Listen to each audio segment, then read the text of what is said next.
Hey everyone, and welcome to another edition of the weekly Risky Business Cybersecurity Podcast. My name's Patrick Gray. And just a reminder for those listening, this podcast is now available on our YouTube channel, Risky Business Media, and you'll find some stuff there that you can't get in audio form as well, like product demos and the like. So I do hope you'll head over to YouTube and subscribe. Adam Boileau will be joining us in just a moment to talk through the week's news. There's Yubikey cloning, Iranian APT operators hitting the US with ransomware, the Twitter ban in Brazil. There's so much good stuff to get through. And then, of course, it'll be time for this week's sponsor interview with Ariel Kadashevitz, who is the co-founder of the identity security posture management company Spera, which was acquired by OCTA and is now an OCTA product.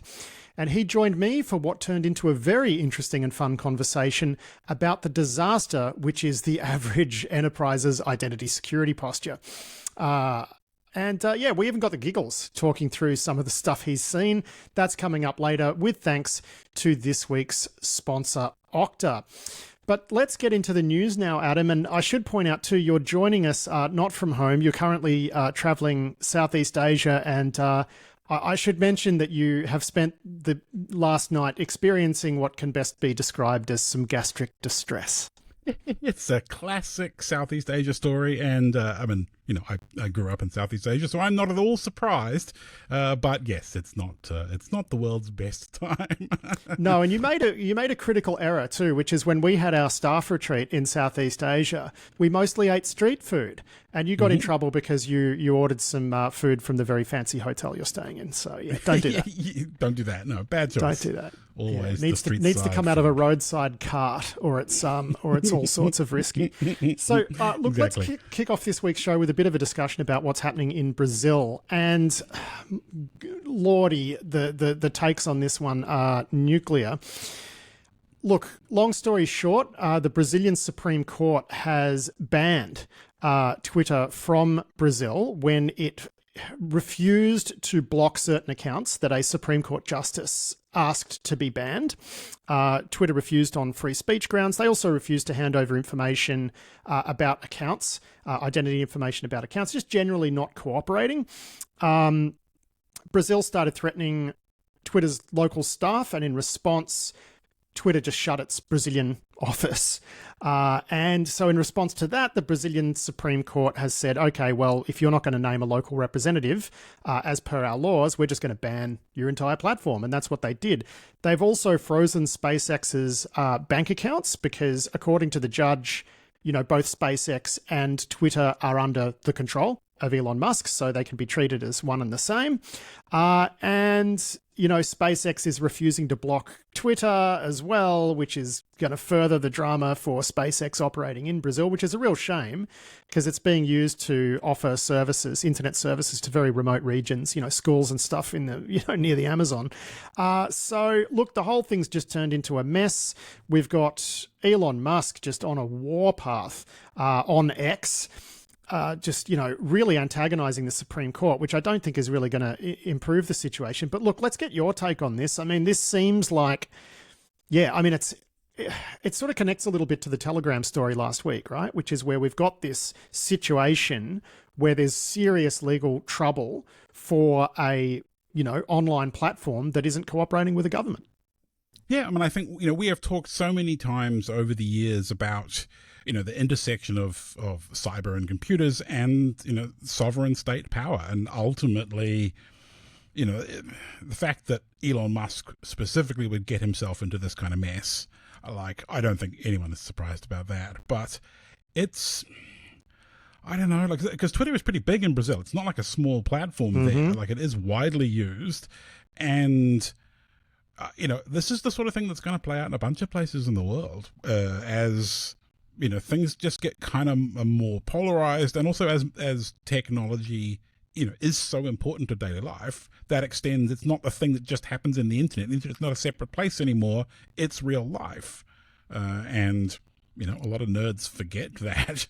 You are subject to the power of the laws of the countries that you operate in. And, I remember it reminded me of the BlackBerry versus the Indian government with intercepting BlackBerry messengers back when they were a thing once upon a time. And the Indian government said, you can't just not give us intercept capability. You have to put servers in India and make it technically available, blah, blah, blah, or you GTFO the country. And, some organizations, Google out of China, for example, that's the thing that they end up doing, GTFO.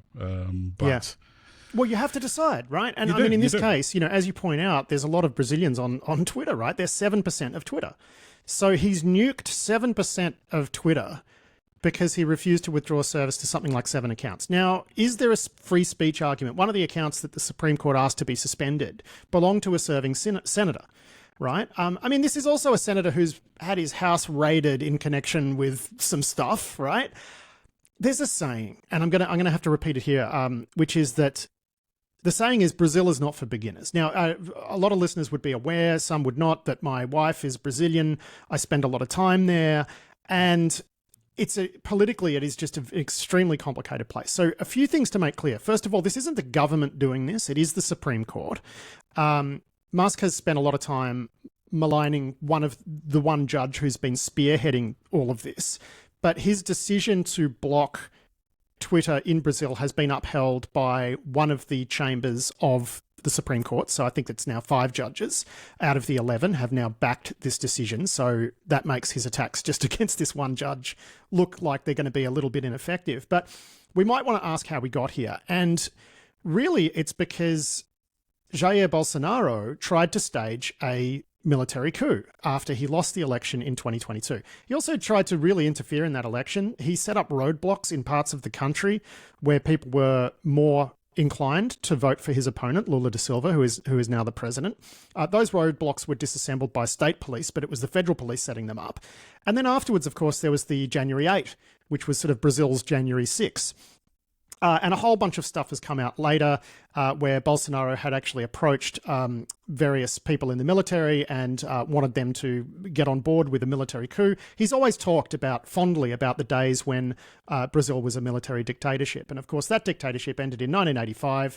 A new constitution was written. And importantly, a lot of power given to the courts to make sure that they never found themselves in that situation again, right? So that's something you've got to understand about Brazil, is that it wasn't that long ago that the place was a military dictatorship. And when you've got actual fascists trying to steer the country back in that direction, this is something where a lot of people over there take that very seriously. Now, that's not to say that this whole thing doesn't have implications for free speech. It absolutely does. But that's just some important context that people need to be aware of. Also, municipal elections are coming this year in Brazil, and they're a very, very big deal because it is a big country, 220 million people, and the municipal elections there are a very big deal. And there's a lot of people in Brazil who see Twitter as, Elon Musk is closely aligned with Bolsonaro. They're mates. They're ideologically very much aligned. And a lot of people in Brazil see Twitter the same way that a lot of Americans see TikTok, which is that it's a malign foreign interest with an agenda. So it's been interesting for me to discuss with some, national security hawks who are very supportive of the TikTok ban, but who see this as being just this absolutely terrible thing. And I'm like, well, what if you're the malign interest? What if you, Americans, in the form of Elon Musk, are actually the malign foreign interest trying to put your thumb on the scale and interfere in Brazilian politics, So the whole thing starts to look very complicated. Yeah. So again, I'm not expressing my opinion here. I'm just pointing out how both sides are seeing this. And of course, on the far right, they're seeing this as an attack on freedom of speech and, it's the worst thing in the world and Elon Musk come and save us and blah, blah, blah, blah, blah. So that's sort of the state of play. Initially, the court banned people from trying to use VPNs to access X, by penalty of huge fines and whatnot. The hearing among the full chamber, a full chamber of the Supreme Court there threw that out. So people can still get on Twitter via a VPN without facing a fine. But, this is where we are. It's a complicated situation with a lot of moving parts. And I think the discussion around this so far has mostly been pretty binary, and it's complicated.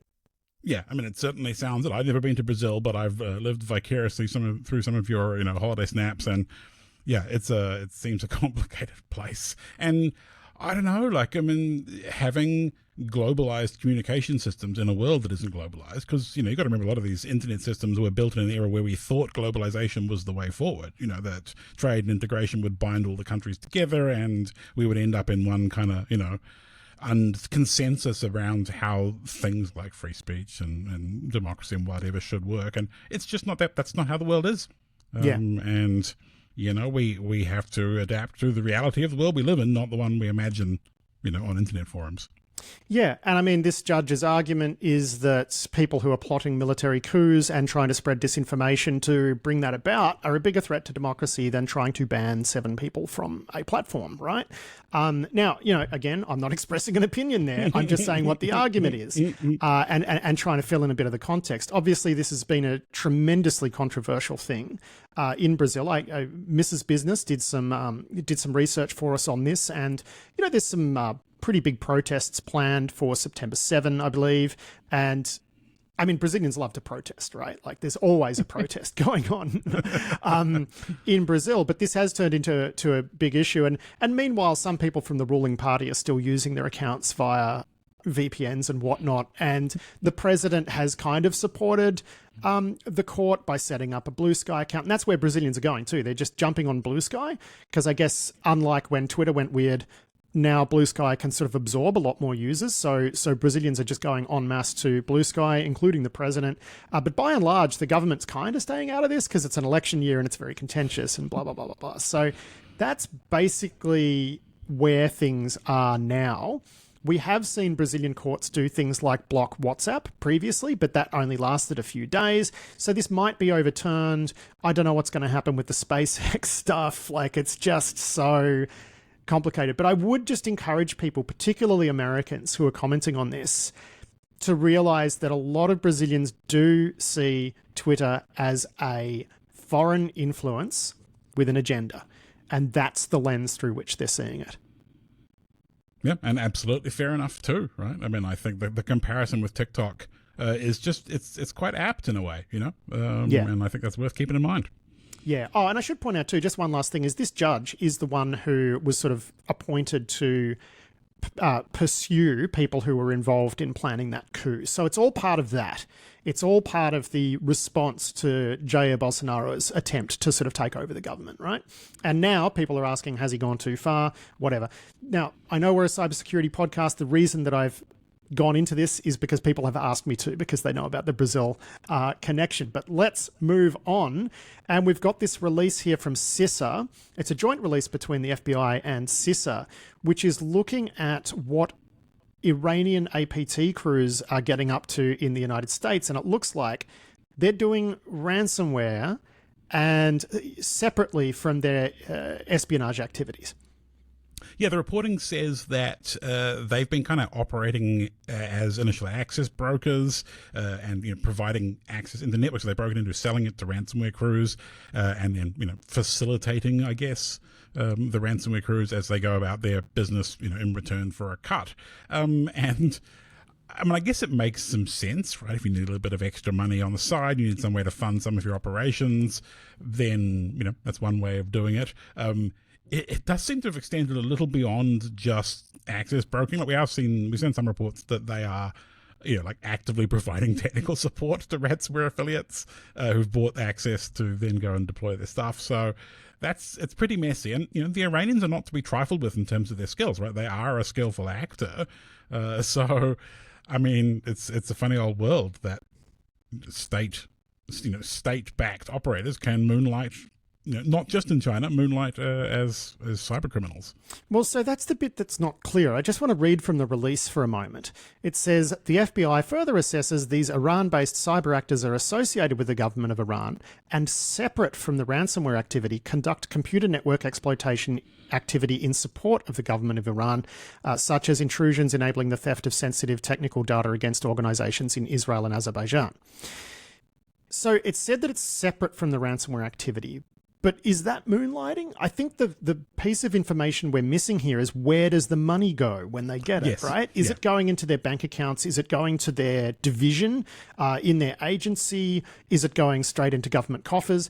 That's the thing that we don't seem to know here. And I think that's a fairly important data point that we don't have, right? Yeah, it is. I mean, because you can totally imagine, like, just having some cryptocurrency to pay for bulletproof hosting or whatever else that you need to kind of, do your day job. But, if you're actually now raising revenue beyond the stuff, I was going to say the beer fund, but probably not in Iran, raising money for the sports club, local, whatever social, social things they have around the office, versus actual revenue raising for the government a la North Korea, that's a distinction. Yeah, we don't know the details yet.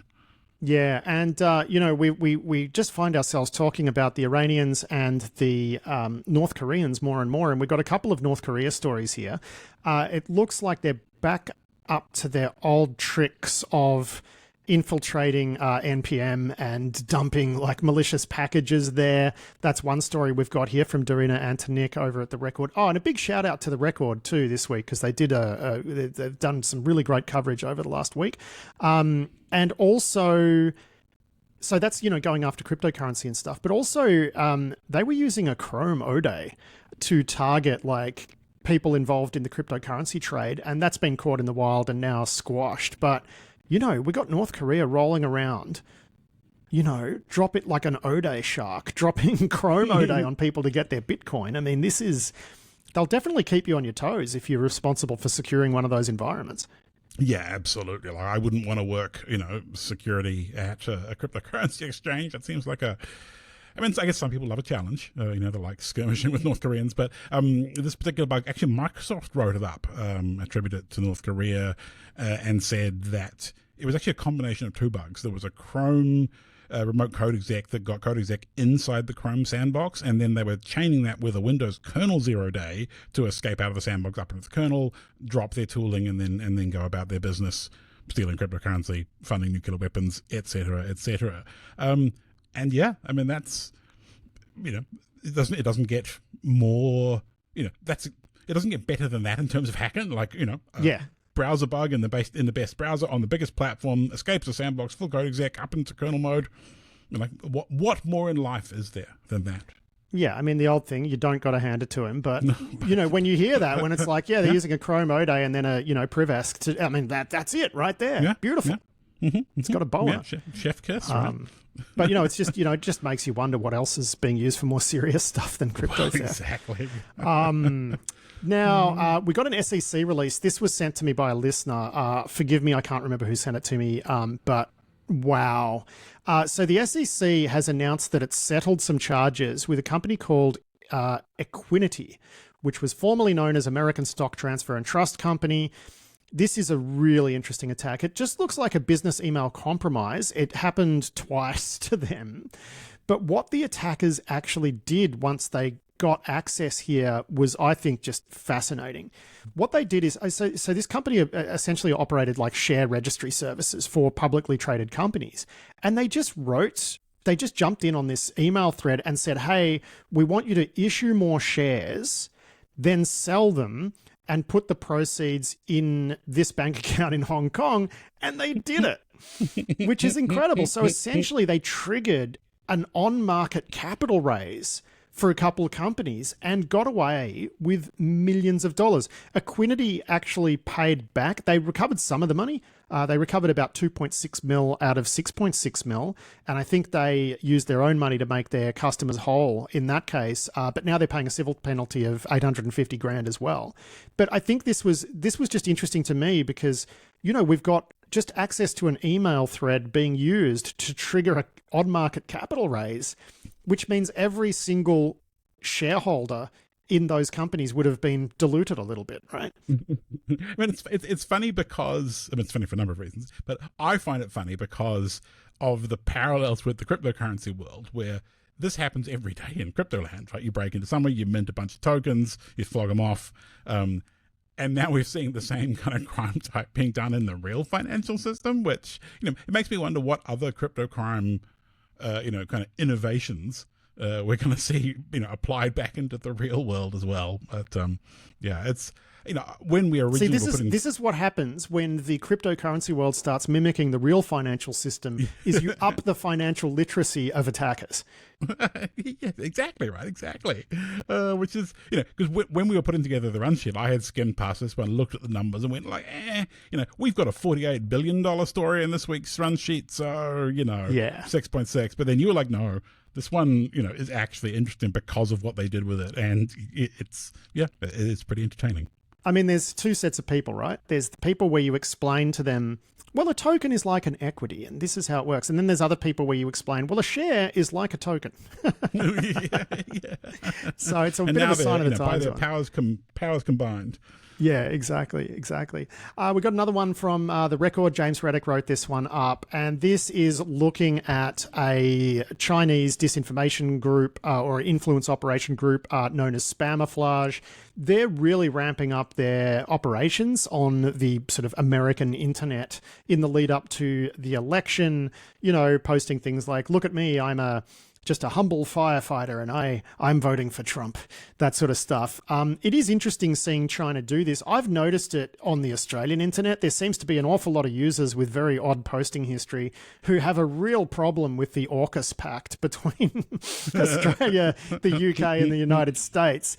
So I think just gradually we've seen China ramping this up. And this is just a great report. This is a write-up based on a report from the social media analytics firm Graphica. Yeah, it's great to see some specific examples too, because you read about influence campaigns like this, but show me the nuts and bolts, show me the meat of it, and it's just so dumb, and it resonates. Like, the content is dumb, but it also resonates very much with what you legitimately see on social media. So, like, it's dumb, but it's not dumb. Like, it's not dumb if it works, and I guess we'll find out whether it works or not. They've also been doing this, basically against all sides. Like, they've just been, their goal seems to be, making trouble as opposed to supporting specifically Trump or specifically Biden-Harris or whatever else. We've just seen, weighing in and stirring up some of the existing issues is good for them regardless of who gets in. So kind of easy target in a way. Yeah, and they're going hard on stuff like the TikTok ban and stuff. And that's what you find with those Chinese operations is they tend to throw just like general chaos, but there'll be a couple of key issues where they're kind of swimming as one, right? Yeah, exactly, yes. Now, China's got some problems of its own. John Grieg, at the Record, wrote this one up. Having a look at a campaign called Slow Tempest, which looks like a really sophisticated and highly coordinated operation targeting organizations in China, but not just for espionage, right? Like, this looks like a really interesting campaign targeting China. Yeah, I mean, the technical side of it is kind of, not that outstanding. It's just, starts off with phishing emails with zips and link files and normal kinds of things that you would expect. But the sophistication... But it's organized. But it's organized, and also it either is native Chinese speakers or it has, linguist support of some sort. And there's plenty of other countries in the region that are, have either Chinese diaspora or, are native Chinese speakers themselves, Singapore, Taiwan, where you could get those skills. But it's just interesting because we don't often see in the open literature, I guess, discussions of well executed Chinese language foreign operations inside China. Yeah, exactly. So we'll link through to that report. But I mean, I would point out too that there is a Chinese diaspora basically everywhere. That's true. So, yes. I mean, you're saying, okay, there's a Chinese diaspora regionally, but I'd say, you'd have a pretty good chance of standing up something like this anywhere in the world. Yeah, that's true. That's very true. Yeah. So, and I guess a lot of people got a bone to pick with China. So, yeah, they do. Could be anyone. No hints from risky business for Chinese foreign intelligence. And you'd find services. that opinion on the Chinese government among the diaspora are pretty divided, right? So it's not too hard to find people who would do this sort of thing. Yes. Now we're going to talk about a story written by Dan Gooden over at Ars Technica, which is the city of Columbus is suing a guy. City of Columbus got data extorted, right? They refused to pay. The crew, it was like Rysida or whatever, Yeah. they wound up posting something like 45% of the data. The city of Columbus came out and said, no big deal, there's nothing sensitive in any of this. And then this researcher, what's his name? I can't remember, but yeah, he wound up downloading a bunch of the data and saying, no, look, it's full of social security numbers and this and that. So in response, the city is suing him. There's been a temporary restraining order granted against him, to make him stop sort of downloading this information and interacting with it and whatnot. This really just does look like it should be thrown out because it looks like the city is going after him for embarrassing them. Yeah, it definitely feels like a shooting the messenger kind of case here. I think the guy's name was David Leroy Ross, who went by Connor Goodwolf on the internet. And yeah, like he makes the point that like he's the only person in the world who's now not allowed to go there and read the data from Rysida's dark website. He's the only one in the world that can't look. Which great response there. The city had made some claims about it being encrypted or whatever else that were being used to kind of downplay it. So actually going and looking and verifying that seems like a public interest to me. But what a mess. And just I don't know, like, we've seen so many dumb responses to people getting hacked over the years, and obviously that's going to continue for some time. We haven't run the gamut of all of the available dumb things we can do. So yeah, good luck to him, I guess. Well, look, staying on the topic of sort of dumb responses to disclosures, we've got this great post here from Ian Carroll and Sam Curry looking at a SQL injection bug that could have allowed people to bypass airport security. I want you to walk us through the research here, and what the systems were that were involved, before we talk about the disclosure drama. But this, I thought this was just a fascinating read, this one. Yeah, it really is, because airport security is an interesting and very integrated system. Like, there's a lot of moving parts. They all have to work really, really well together. This particular system there was an overall mechanism where pilots and air crew and other airline staff that have business being airside can basically have a thing that allows them to bypass security screening because they're already trusted and vetted. And there is a system where they show up at the security screening, they present a credential of some sort, which I think is like a barcode, maybe? It's a barcode, or they can provide their employee number, and that becomes important later. Yeah, and so then the system, so there's a system that the TSA agents can verify that this person is currently employed by the airline and pulls up their photo so they can verify that the person matches, and then they get waved through without screening. Big airlines implement their own kind of system for this, but for smaller airlines, there are some companies that provide, like an as-a-service implementation of this, and one of those is called flycas.com. And apparently, they had straight up vanilla SQL injection in their web-based interface, which you could use to gain admin access, like literally all 1 = 1 in the login box kind of level SQL injection, gain admin access, and then enroll new people or change the photos of existing people such that you could, if you then wish to, go and bypass security screening, which, security screening has one job, and that's clearly not it. Now, interestingly enough, they made the decision not to report this directly to the vendor because they realized that the company that they were doing this research against was likely just like one person. And they thought, this is not going to go well if we get in touch with this person and then just disclose the bug. So I think that was a sensible decision. Yes. They reported to the FAA and another body, and then I think a day later wound up talking to DHS, to CISA.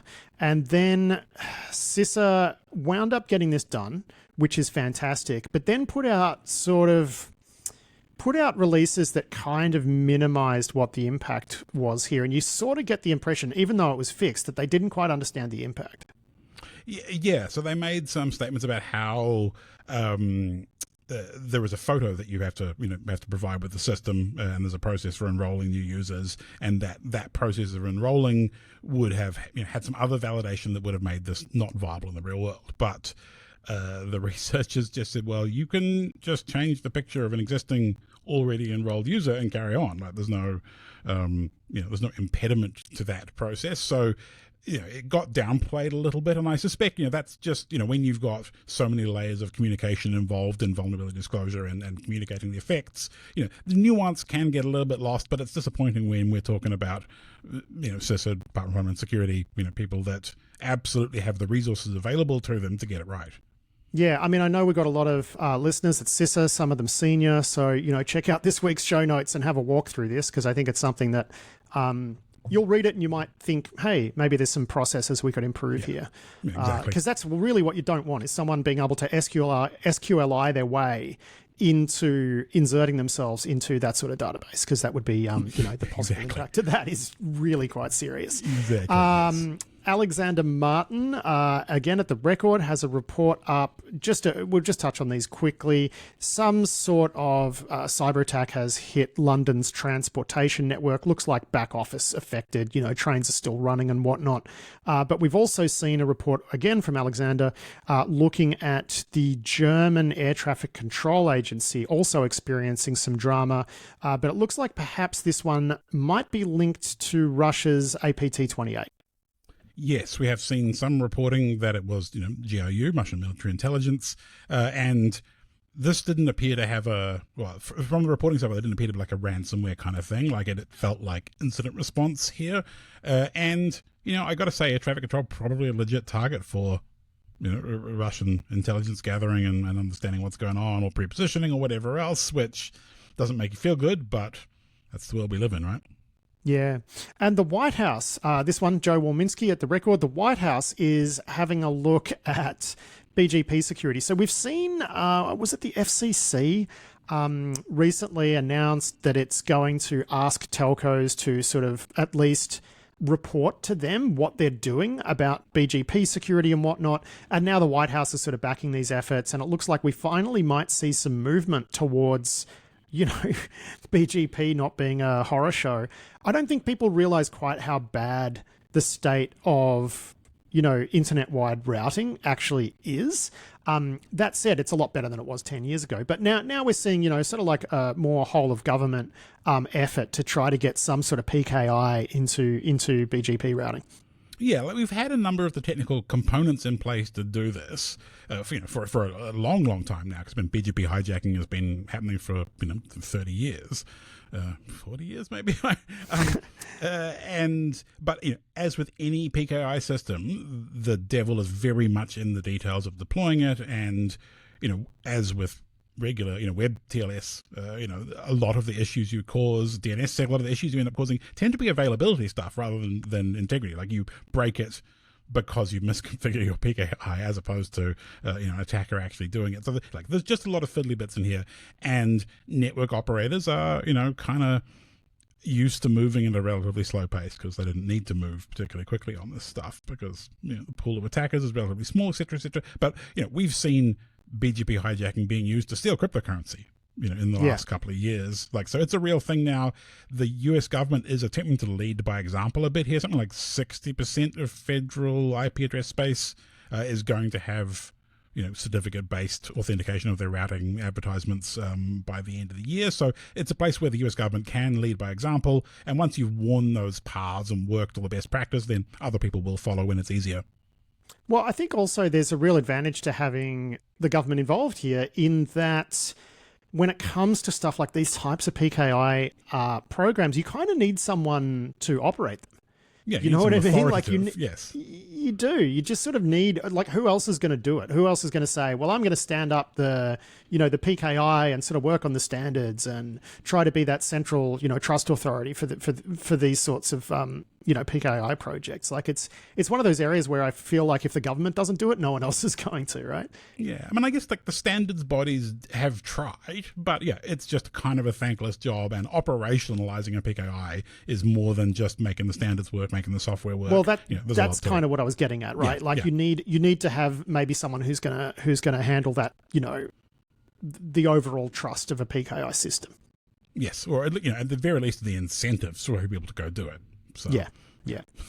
Now, you alluded to this one earlier. This is a piece by John Grigg at the Record. Some online marketplace in Cambodia apparently handled something like $49 billion in cryptocurrency transactions just in the last 3 years. And a lot of that money has been tied to pig butchering scams, which, as we know, tend to operate out of Southeast Asia.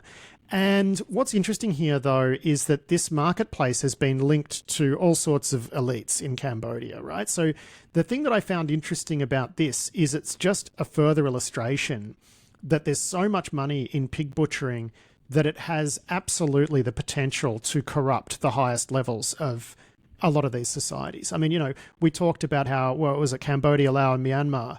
The pig butchering there is equal to something like 40% of the combined GDP of those countries. It's just, you know, when you've got something this profitable, it's going to, you know, that criminality and corruption is going to worm its way everywhere.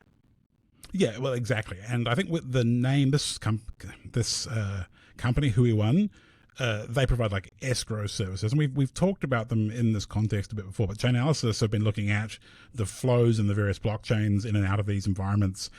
And that number, $49 billion over a few years, is just ludicrous. And they also point out that, you know, in terms of ties with the elites, one of the directors of the company behind this is a cousin of the prime minister.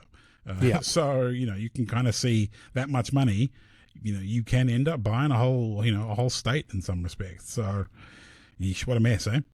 Well, it's not so much where we are now. I just wonder where we'll be in 5 years, you know, and what sort of drama is this going to stir up for the countries where this activity takes place?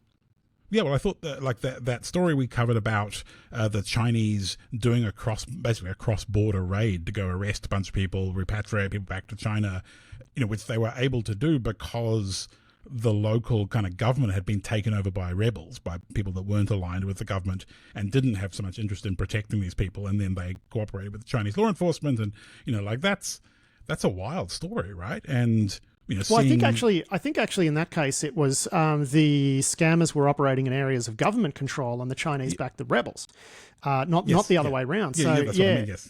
Yes, So I mean, that was just that whole thing was nuts, right? But exactly. You know, we've just seen throughout history what happens when organised crime gets a real stranglehold on governments, right? And it ain't pretty. No, it's really not. And you know, there's so much, you know, human cost to this in Southeast Asia. You read about some of the conditions. You see, this marketplace had ads for, you know, things like shock collars and other, you know, like electric batons that you would use to imprison people to make them work in these, you know, in these pig butchering farms. So it's just, you know, it's easy to look at the number and it's easy to look at the complicated political and economic aspects, but also there are just so many people being, you know, having their lives destroyed on both sides of the scamming process by this. So, yeah, I don't know. Sometimes I'm lucky, you know, I'm glad that we live, you know, in places where this is less likely to happen. Yeah, that's cheery. That's real cheery. Yeah. Let's move on to a really interesting bit of technical research now. And some researchers have figured out how to use specialized hardware to clone Yubikeys.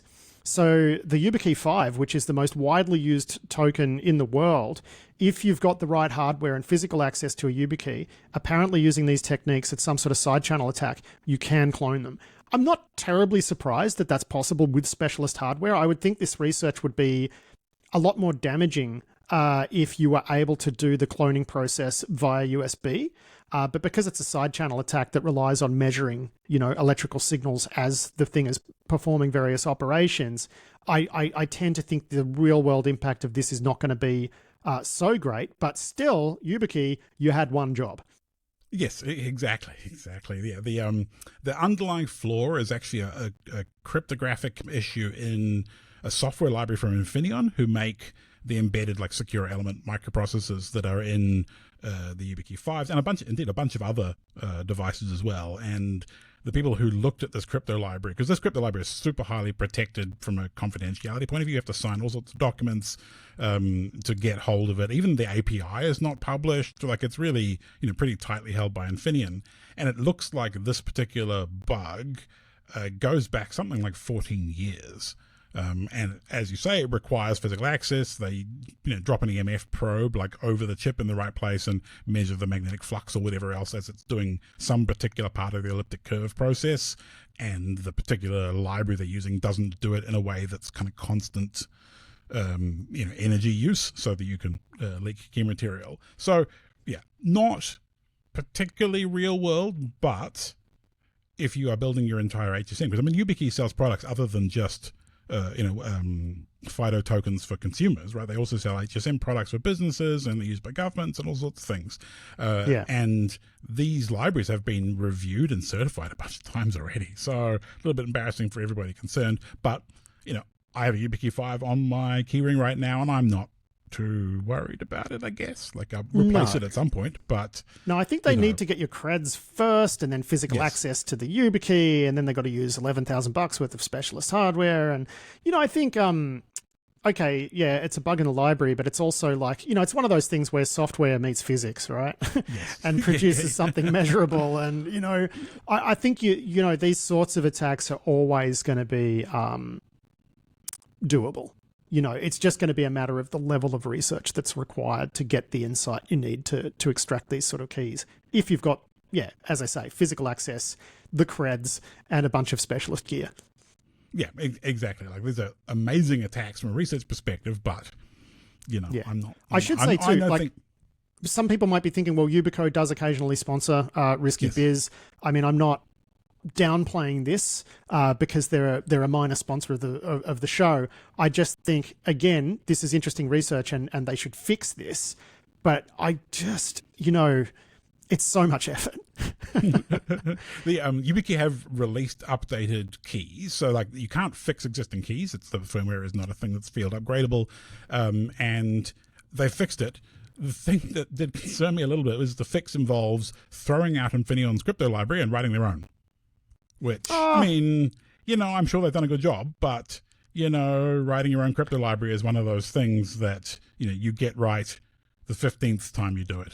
Well, I think when you're an encryption company, it's a little bit different. You'd hope. Like, I hold out hope, but I'm just saying, anyone who says, well, we fixed it by replacing the crypto with our own, you go, you just like, you scrunch your toes up just that little bit. You're like, you do. Yeah, okay. Various body parts tighten.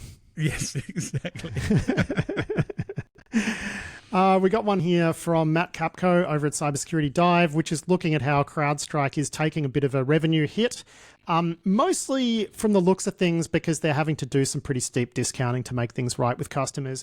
I mean, this is very much along the lines of what I was expecting. We've seen some recent comments. We haven't discussed them in the show previously, but we saw some recent comments from SentinelOne and Palo Alto Networks where they're like, yeah, we've got an influx of CrowdStrike customers who are, asking us about our services and stuff. And they've been saying this on earnings calls and whatnot. I have a feeling most of those people are doing that so that they can then go back to CrowdStrike and leverage it into a discount. I think probably the big winner out of CrowdStrike's woes is going to be less likely to be SentinelOne and Palo Alto, and more likely Microsoft, I would think. If you're looking for people who know how to be in the the Windows kernel, probably the Microsoft one is going to be the choice there. But look, I don't expect this to turn into an existential crisis for CrowdStrike, despite the fact that they're going to have to shell out a lot in terms of discounts over the next 12 months.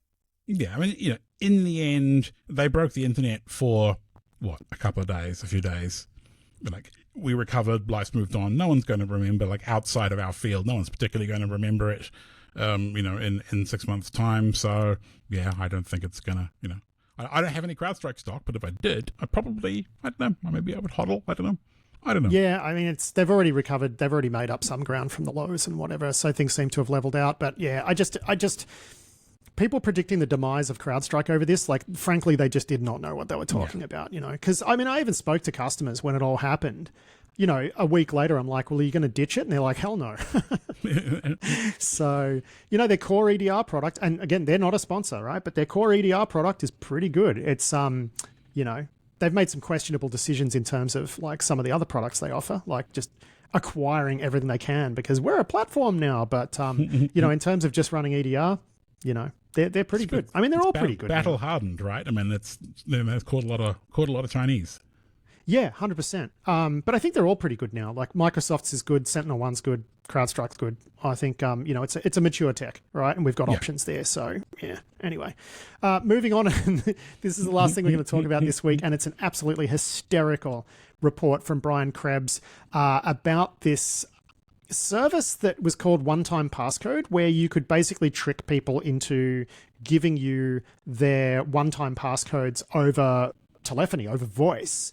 But they just had no OPSEC. And indeed, like, we're looking at chat logs here between these people saying, oh, look, we should probably delete the messages that we sent each other about all of the fraud we're doing, because they were trying to operate with like a veneer of like, we're a legitimate anti-fraud service. But yeah, these guys have all pled guilty, but this is just like, talk about like really like unskilled criminals in this case. And I felt bad when I was reading this piece, because like, you read the story and you read some of the chat log excerpts, and then you scroll down to where their mugshots are, and they just look exactly like you expect. And I feel bad for judging people based on their experience, on their appearance, but I mean, they look like low rent cyber criminals. And yeah, they're like 20 years old sort of thing. And I think their company was called OTP Agency. And how did it work? Like, it was, you'd trigger a phone call that warned them about activity on their account, and please, generate an OTP and, enter it with your with your number pad or something like that. So it was one of those services.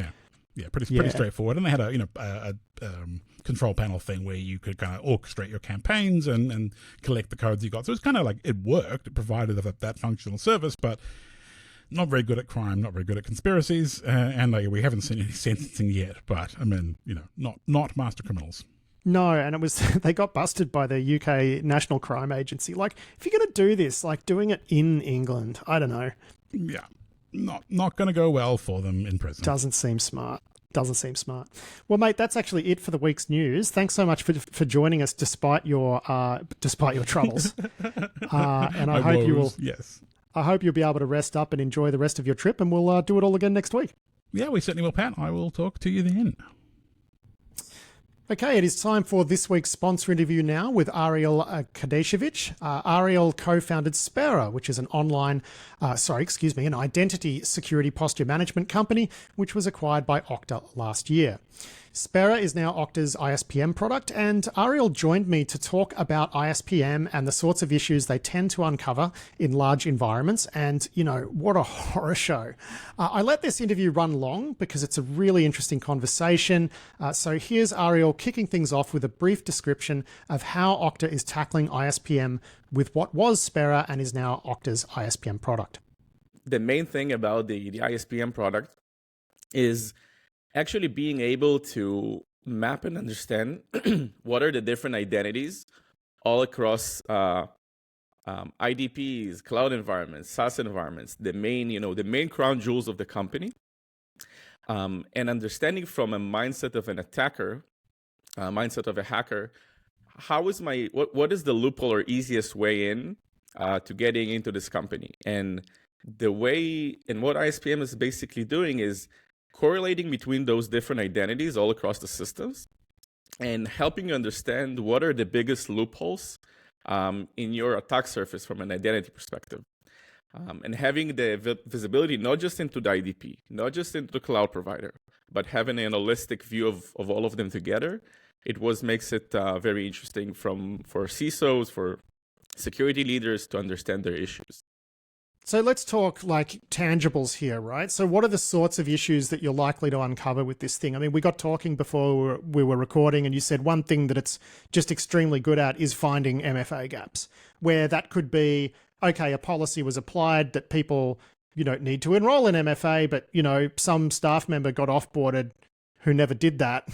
And there's an account just sitting around with no MFA. So it's sort of like MFA is a big one for you, isn't it? Just finding where those gaps are, insecure MFA methods, actual enrollment as opposed to intended enrollment. That's a big thing. Yeah, exactly. I think today a lot of people use the term MFA in a very binary way, but MFA have so many configurations and so many things that can go wrong. You have phishing resistant, non-phishing resistant, you have enforcement, but what about enrollment? Sometimes you can make a policy of like, okay, this range of IPs can log in without going through MFA. Do I feel safe about it? maybe I put the entire GCP IP range in it, like, and there's so how many. often? Sorry, I'm sorry to interrupt you, but how often do you see something like that? Because, Too much. I imagine probably more than you should, right? Yeah, too much. And what Sparrow actually helps is to understand all of those things together and map what's the current issue of I'm an attacker from the internet. By mistake, I have one password of some account. What can I do? And having Sparrow actually analyze from the moment you think you switched on some enforcement somewhere to the fact of, okay, my MFA to all of my crown jewels of the company are really safe. There's a very long way, and Sparrow helps understand, analyze, and monitor it. And I think a very interesting research we did that shows the how important this ability is we had a customer that had this breach, and they were pretty surprised how the MFA they thought they enforced didn't help them with the breach. And what we found out, looking into the logs and everything, is that, and by the way, we were installed just a few weeks after the breach. So it was interesting to see how the things that we would show, would it help them, to prevent the breach? And actually, we showed them there's tons of service accounts brought from Active Directory, synced automatically, 18 years old accounts with 18 years old password, automatically synced to their Enter ID. And they think they enforced it, but what actually happened that the attacker logged in, they enrolled their own MFA. They didn't have MFA hijacking. They basically enrolled in virtual phone number as an MFA, and then they control this account in a very easy manner because, it's their own MFA. But I mean, that's exactly what I was talking about before, right? Which is, it's one thing to say, okay, all of these users must enroll, but like, there's a bunch of accounts that just aren't going to do that. People who left the company, long forgotten, temporary, in quotes, temporary admin accounts, stuff like that. So that's really the thing that you're, that people are most interested in, I guess, when it comes to your stuff. Yeah, exactly. So one big thing is the MFA part, just as you mentioned. The second thing that people, that customers and people love about the product is also having the visibility, not just through the lens of the IDP, but also what's happening in other major systems. And one of the things that we're seeing is a big issue with non-federated accounts.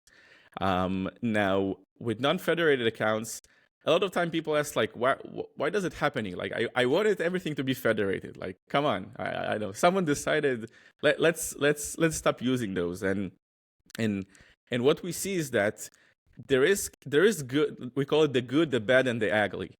The good use cases of non-federated account is things that make sense, like break the glass accounts or service accounts where you can't implement a machine-to-machine connection without them. There are some cases of that. Then there's the bad case of some policy violations. For example, some smart-ass engineer decided to keep his own IAM account in his AWS without going through the federation because he wants. I don't know why. And then there's the ugly case of sometimes we even find apps that offer this side door URL to enable users to authenticate directly to the app, even though you configured it and you thought you enforced it. So, well, but I mean, that one I imagine is super common, right? Because all of these app makers, they're like, yeah, we got Okta integration. And usually SSO integration is the thing that they do that all of the enterprise customers ask them to do, right? So they've built this thing. And it's never something, well, I suppose these days it's a bit different, but it used to be that no one would ever start off doing something as SSO integrated, and it's something they do towards the end. But then not every customer wants it. So they've got all of those auth paths through their clunky self-rolled horror code, as well as the IDP friendly stuff. And so, yeah, I can imagine there's a lot of cases where even if someone enrolls, they just want to be using an IDP. They want to be using SSO. I'd imagine that, yeah, it's not too hard to imagine that they haven't handled that all that elegantly. And there's probably some horrible stuff happening in the background to make that all work. And there's probably cred pairs sitting around somewhere that can access the same accounts. Is that about right? Yeah, for sure. You're completely right. And it's very interesting to see how a lot of times with security leaders, the shock, the shock when you realize that you have so many non-federated accounts and so many, we call it auth paths. Like we actually, one of the main thing in Sparrow is that we have this identity graph. We make a graph of all the authentication paths that you can make across the organization. So from the person until the resource, like an S3 bucket.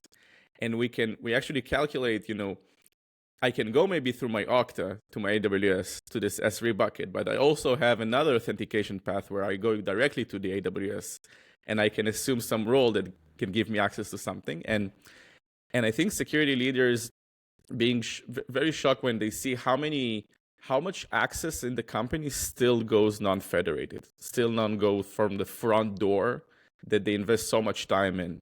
Okay, but let me ask you this, right? So now you're a part of Okta. Okta is the front door. So where are you getting this information from, right? Like, how can you tell that there are all these unfederated accounts being used in an organization when Okta's not going to have that visibility necessarily, right? Yeah, exactly. A great question. And the answer is that in many cases, you still need to integrate to other crown jewels to understand those issues. So Okta can see, a lot of things and can protect a lot of things. But eventually, until you're not connecting to your cloud provider or, some main SaaS app that you have that you see as a crown jewel, you need a product that can correlate and understand, like, this is the things I'm seeing in the IDP. This is what I'm seeing in the downstream apps, and showing the difference and helping you understand and mitigate those issues. But that's the part that I'm curious about, right? Because you're going to actually have to be getting some sort of telemetry from the downstream apps. So that's going to be the tricky part with this, I'd imagine, is actually doing all of the instrumentation and getting those logs and all of that stuff, right? Yeah. So you're right. Sparrow, the way that Sparrow works is basically we're integrated to the IDP. This is the first part. And then we usually integrate to few major crown jewels, like your AWS environment, GCP, your Salesforce, your GitHub. So integrate into the things that you consider as the crown jewels. But we already support it, so Sparrow can integrate to those applications. We do it in a very we try to do it in a very safe manner, like API only for read only for the things we need. So helping our customers to integrate it quickly. It takes about 10-15 minutes to integrate an application. So it's not such a big of a hassle, but yeah, it's but there's the technical side of getting all those telemetries of all of those applications, correlating them. It's a big technical issue, but we tackle it every day, and that's part of the magic. Yeah. I'm guessing it's hard, which is why Okta deemed your company worth buying, right? Like if it was easy, it's a different story.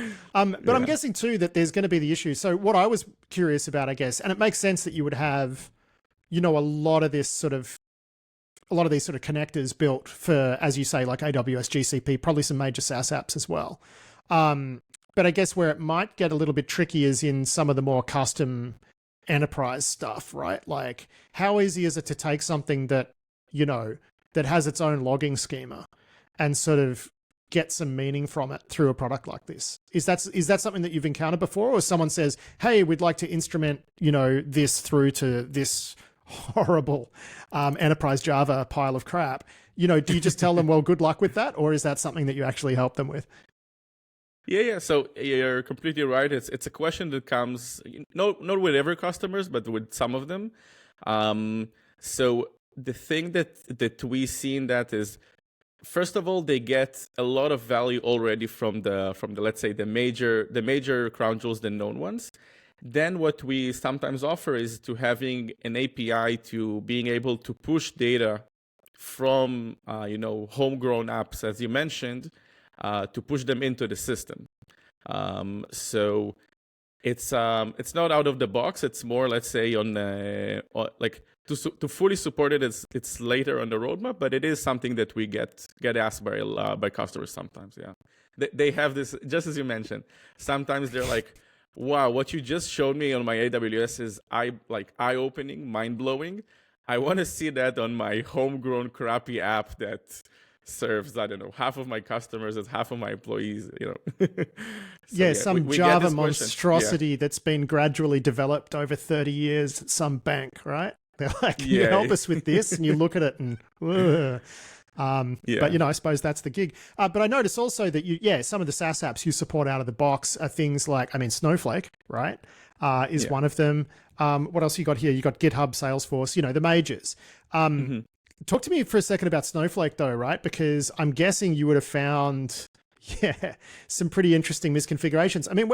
I'm still a little fuzzy on exactly what happened in that instance of all of that data getting scraped out of Snowflake. But, I did do a bit of Googling around and read about a lot of the tools. And, there are so many of these like command line tools that either use like API tokens or you can just plug creds into them and off you go. And there's two cases where you're sort of not using MFA. What have you found when you're looking into people's like Snowflake tenants or whatever the hell you'd call it, or whatever you'd call them? What are you finding there that's interesting? Is it people using a lot of these sort of command line tools or API tokens? How did we get into that state where all of that data walked? I'm asking you to speculate, but I figure you'll have a good answer for this it's a great question. It's something that we actually we already support a few of the use cases you mentioned, so I'll tell a little bit about it. The way we see it is just as you mentioned. There is a lot of issue with personal access tokens, people putting their credentials in some CLI and entering in. And what we see in the market is that there is systems where the way that that systems integrate through API with other systems is by first creating what we call a human-born account. So account that can be used by a human, and then we attach some access token to it to being used in CLI and different things. And then there are systems that said, okay, no, let's in advance think of how we differentiate between like human accounts, human interaction, interactive interaction with the system, and created different types of identities for the non-interactive interactions, the non-human interactions. And what we see is that everything is mixed. Like there is mayhem, mayhem of and you're talking about it. So one thing there is you're talking about it like it's a service account, like it's machine to machine, and quite often it's not, right? And that's the thing, because it's like one of these data science tools. So it's some dev who just grants themselves an API access token, and bang, off they go, just doing their thing, right? And it's